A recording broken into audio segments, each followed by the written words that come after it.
छातीमा कोरिएका मेरा चिन्हहरू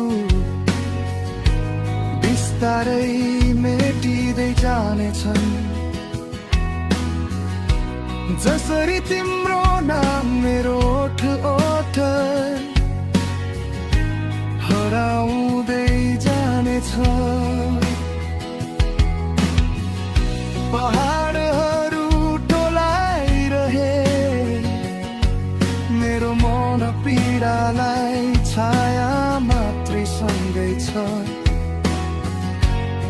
यो अन्तिम यात्रामा